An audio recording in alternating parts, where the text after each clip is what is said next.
Donc aujourd'hui, on s'intéresse aux cadres C, D, E, F.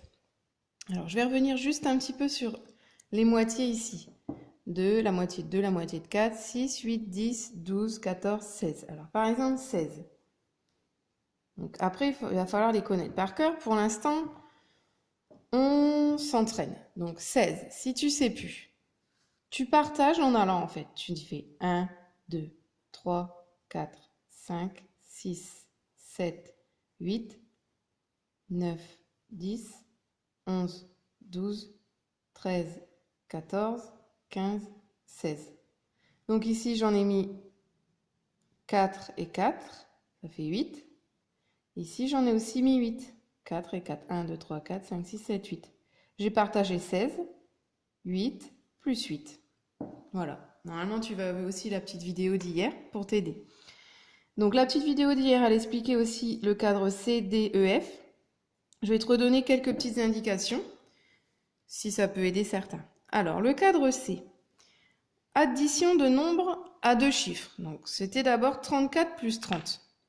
On avait vu une petite méthode où tu coloris de la même couleur les dizaines, en vert, et de la même couleur les unités. Tu commences par les unités. 4 plus 0, ça fait 4. Donc, je mets mon 4. Il est en jaune, mais je vais le retracer pour que tu le vois. Les dizaines ensemble, 3 dizaines plus 3 dizaines, 6 dizaines. Ça fait donc 64. Si c'est dur, tu peux dessiner. On va faire cet exemple-là. 34 plus 30. 1, 2, 3, 3 dizaines, 10, 20, 30, 34. 1, 2, 3, 4. J'ai donc 34. Plus 30. Donc j'en remets 1, 2, 3 dizaines pour faire 30. 10, 20, 30. 34 plus 30. Ensuite, je compte ensemble mes dizaines. J'en ai combien? 1, 2, 3, 4, 5, 6. 6 dizaines. J'ai toujours mes 4 unités. Ça me fait donc 64. Donc, soit tu coloris pour avoir une idée, soit tu fais dans la tête si tu y arrives, ou tu peux dessiner. Tu as trois façons. Ça, c'est pour le cadre C. Le cadre D, c'est une addition avec un nombre à deux chiffres et un nombre à un chiffre. Alors, je te donne une première méthode. Le plus grand nombre, celui qui est à deux chiffres, tu peux le mettre dans ta tête. Ça, c'est une première méthode. Tu le mets le plus grand dans la tête. 15. Il est dans ma tête.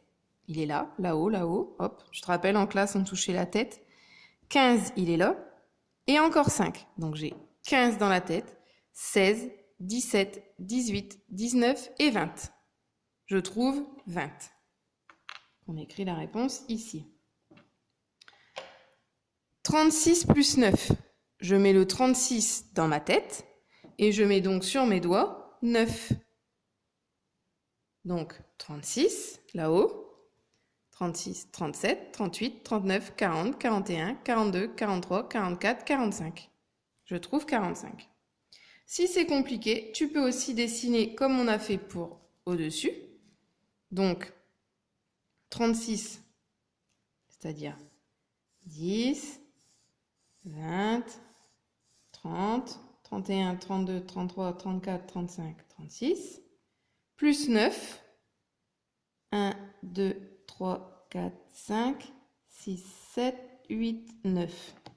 Et là, on observe, est-ce qu'on peut faire une boîte? Eh bien oui, 5 et encore 5. Hop. Ça, je remplace par une boîte. Tu es d'accord? Donc on peut barrer et faire une boîte à la place. Et ensuite, il me reste ça. Donc ça, on barre pour dire qu'on les a remplacés par la boîte. Et donc, il me reste 1, 2, 3, 4, 5. Ceux-là, on les laisse. Donc j'ai donc 1, 2, 3, 4 dizaines. 10, 20, 30, 40. Il me reste 1, 2, 3, 4, 5. 45.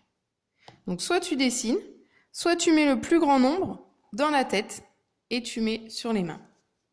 De façon, ça permet à chacun de choisir ce qu'il préfère. Après, si vraiment c'est compliqué, je peux aussi te mettre un fichier avec les dizaines et unités que tu peux imprimer pour avoir le matériel dans les mains. Mais je pense que tu peux maintenant commencer à bien savoir les dessiner. Parce qu'on arrive à un stade de l'année où tu dois savoir les dessiner sur l'ardoise. Parce que ça va t'aider pour les choses suivantes dans le fichier. Ensuite, le cadre E. Tu vois qu'il y a des pots de confiture. Il y a des couvercles. La petite phrase. Il y a pot, mais il n'y a que couvercle. En fait, il n'y a pas assez de couvercles. Donc, faut que tu écrives le nombre de pots, le nombre de couvercles. Une soustraction. Qu'est-ce que c'est qu'une soustraction? C'est avec un moins. Donc, tu dois trouver un calcul. Moins égale. Et essayer de trouver toi-même une phrase solution. C'est-à-dire, à ton avis, il va falloir dire combien il manque de couvercles. Combien de pots de confiture n'auront pas de couvercle? Voilà, voilà. Et donc le cadre F, c'est comme tu as déjà l'habitude, tu dois compléter la bande, alors sauf qu'elle s'agrandit au fur et à mesure. La bande, à chaque fois, tu dois trouver le nombre qui correspond à la case. Sachant que quand tu arrives ici, c'est 10. 11, 12, 13, 14, 15, 16, 17, 18, 19, 20. Quand tu as 2 boîtes pleines, ça veut dire que tu as 20. À chaque fois au bout d'une boîte, c'est le chef de famille. Là, tu en as 30. Donc là, tu commences la famille des 31. Voilà pour cette séquence 90. Donc normalement, hier, tu as fait le cadre A en partageant. Souviens-toi, si c'était dur, tu partages d'abord la boîte, 5 ici, 5 ici. Et ensuite, tu partages les jetons qui restent. Et je pense que tu as déjà fait avec la vidéo qui était très bien faite hier. Allez, bon courage pour les cadres C, D, E, F. Si vraiment il y a quelque chose qui est très compliqué, il faut que maman ou papa m'envoie un message pour que je sache ce qui coince et que je trouve d'autres façons pour que tu réussisses sans trop de problèmes. Allez, bon courage, à bientôt.